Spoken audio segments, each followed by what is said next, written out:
नमस्कार. आज आपण लसूणी बैंगन तवा फ्राय बघणार आहोत. याला आपण बैंगन मसालासुद्धा म्हणू शकतो किंवा मसाला वांगसुद्धा म्हणू शकतो. आता हा लसूणी बैंगन मसाला आपण भातासोबत खाऊ शकतो, पोळीसोबत, पराठ्यासोबत, भाकरीसोबतसुद्धा खाऊ शकतो. भाकरीसोबत तर तो अप्रतिम लागतो बरं का. तर हे वांगं करण्यासाठी आपल्याला सुरुवातीला मसाला बनवायचा आहे. तर मसाला बनवण्यासाठी इथे मी एका बाउलमध्ये गरम पाणी घेतलेलं आहे. आता त्याच्यामध्ये आपल्याला काय करायचं आहे, काश्मीरी लाल मिरच्या घालायच्या आहेत. तर इथे मी 4 काश्मीरी लाल मिरच्या घातलेल्या आहेत. आता ह्या मिरच्या आपल्याला 10 मिनटं भिजू द्यायच्या आहेत. मिरच्या भिजल्यानंतर आपल्याला एक मिक्सरचं भांडं घ्यायचं आहे. यामध्ये 15 ते 20 लसणाच्या पाकळ्या घालायच्या आहेत. आता लसणाच्या पाकळ्या घातल्यानंतर भिजलेल्या या मिरच्या घालायच्या आहेत. आणि इथे मी धणेपूड 2 चमचे घेणार आहे. तर धणेपूड नसेल तर तुम्ही अख्खे धणे घेतले तरीही चालतील. त्यानंतर जिरेपूड घालायचे आहे 1 चमचा. याच्यातच आपल्याला चवीपुरतं मीठ घालायचं आहे आणि नंतर 1 चमचा तेल घालायचं आहे. तेल घातल्यामुळे या मसाल्याला चव तर छान येते, परंतु त्या वांग्याला मस्त चकाकी येते.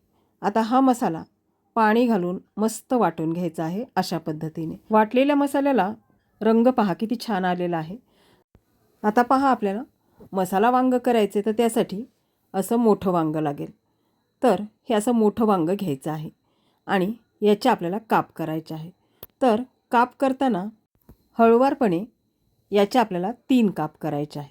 अशा पद्धतीने पहा, तुम्हीसुद्धा ही रेसिपी करताना वांगे आधी कट करू नका, ते काळे पडतात. आधी मसालाच तयार करा आणि नंतर वांगी कापा, म्हणजे वांगी पांढरी शुभ्र राहतात.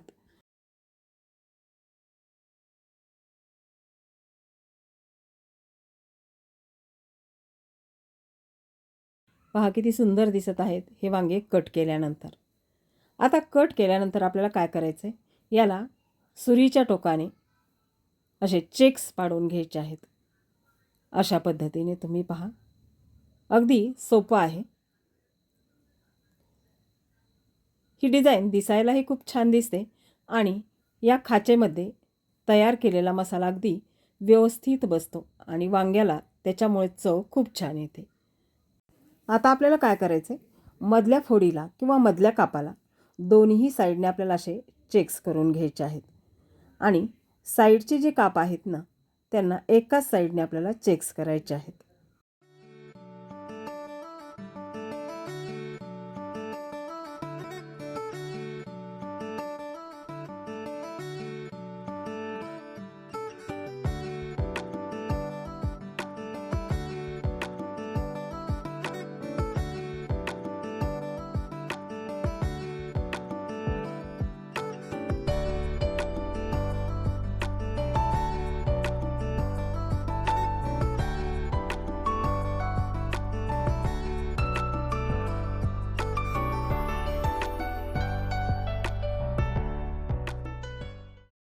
आता इथे तिन्ही कापांना मस्तपैकी असे चेक्स दिलेले आहेत आणि दिसायलाही खूप सुरेख दिसत आहेत. आता हे आपण कापल्यानंतर किंवा चेक्स दिल्यानंतर याला खूप वेळ आपल्याला ठेवायचं नाही, लगेचच याला मसाला लावून घ्यायचा आहे.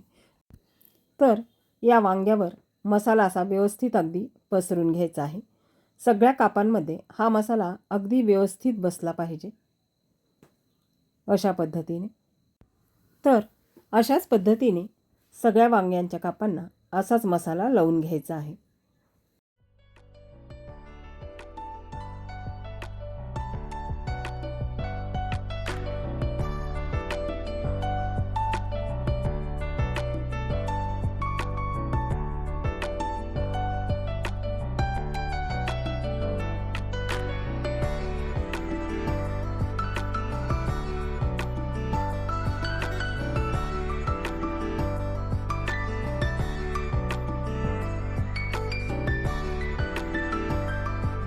तर इथे सगळ्या कापांना मसाला लावून झालेला आहे.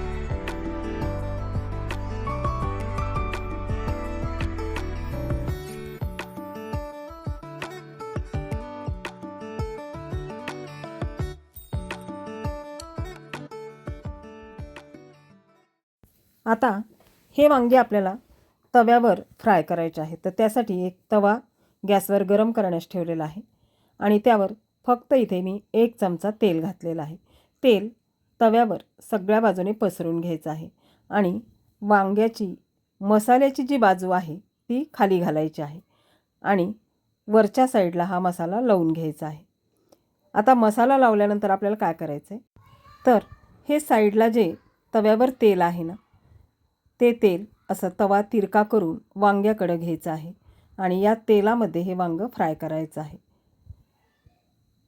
बघा, अशा पद्धतीने खालची साईड व्यवस्थित आपल्याला ही भाजून घ्यायची आहे या तेलावरच आणि गॅसची फ्लेम मात्र लहानच करायची आहे.